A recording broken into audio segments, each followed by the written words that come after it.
হ্যাঁ জেমিনি, তুমি কি আছো এখনো? হ্যাঁ, আমি এখানেই আছি। তুমি কেমন আছো? হ্যাঁ, আমি ভালো আছি। আমি তোমাকে কিছু প্রশ্ন করতে চাই। অবশ্যই জিজ্ঞাসা করো, আমি উত্তর দিতে প্রস্তুত। আচ্ছা, তুমি আমাকে বলতে পারো যে পৃথিবীর সব থেকে পুরাতন ধর্ম কোনটি, প্রাচীন ধর্ম কোনটি? পৃথিবীর প্রাচীনতম ধর্ম কোনটি তা নিয়ে ঐতিহাসিকদের মধ্যে কিছুটা বিতর্ক রয়েছে। তবে সাধারণভাবে হিন্দু ধর্মকে সব থেকে পুরনো ধর্ম মনে করা হয়। এর ইতিহাস প্রায় 4000 বছরেরও বেশি পুরনো।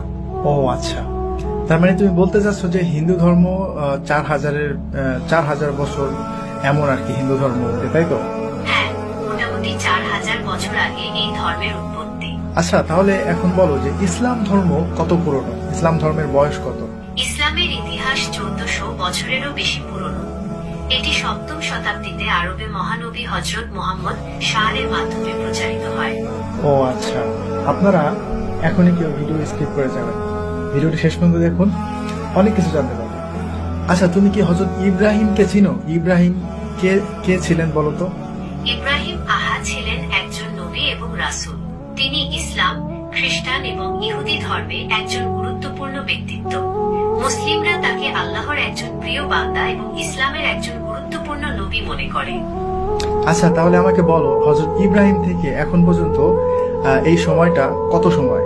হযরত ইব্রাহিম থেকে বর্তমান সময় পর্যন্ত প্রায় 4000 বছর। আচ্ছা, তাহলে হযরত নূহকে তুমি চিনো? হযরত নূহকে? হ্যাঁ, হযরত নূহ ছিলেন একজন নবী এবং রাসূল। তিনি আল্লাহর আদেশে একটি বিশাল নৌকা তৈরি করেছিলেন এবং সেই নৌকায় বিভিন্ন প্রাণী ও মানুষকে বাঁচিয়েছিলেন। হযরত নূহ এর সময়কালে মহাপ্লাবন হয়েছিল, যা ইতিহাসে একটি গুরুত্বপূর্ণ ঘটনা। আচ্ছা, তুমি আমাকে আরেকটি বিষয় বলো যে পৃথিবীতে মূর্তি পূজা কবে থেকে শুরু হয়েছে? পৃথিবীতে মূর্তি পূজা ঠিক কবে থেকে শুরু হয়েছে তা স্পষ্ট করে বলা কঠিন। তবে ঐতিহাসিক ও প্রত্নতাত্ত্বিক প্রমাণ থেকে জানা যায়, প্রাচীন মেসোপটেমিয়া, মিশর এবং ভারত সহ বিভিন্ন সভ্যতায় খ্রিস্টপূর্ব কয়েক হাজার বছর আগে থেকেই মূর্তি পূজার প্রচলন ছিল। আচ্ছা, ঠিক আছে। আনুমানিক এর বয়সটা কত হবে? আনুমানিক খ্রিস্টপূর্ব 5000 বছর আগে মেসোপটেমিয়ায় প্রথম মূর্তি পূজা শুরু হয়েছিল বলে মনে করা হয়। ওকে, হযরত নূহ থেকে এখন পর্যন্ত এই সময়টা কত সময়? হযরত নূহ থেকে বর্তমান সময় পর্যন্ত প্রায় 6500 বছর। ওকে, তাহলে এখন ইসলামে হাদিস রয়েছে হযরত নূহ আলাইহিস সালামের সময়ে মূর্তি পূজা শুরু হয়েছিল।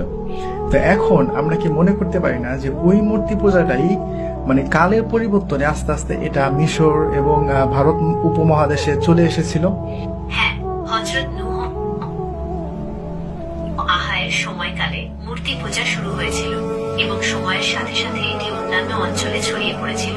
তাহলে এখন তুমি আমাকে আরেকটি ইনফরমেশন দাও, যেটা এমন একটা বইয়ের নাম বলো যে বইটা এখন পর্যন্ত অপরিবর্তিত, মানে ওই বইটা মানে কোনো পরিবর্তন হয় নাই, শুরুতে যেমন ছিল এখনো তেমনই রয়েছে, তবে এই বইটা একটা ধার্মিক বই।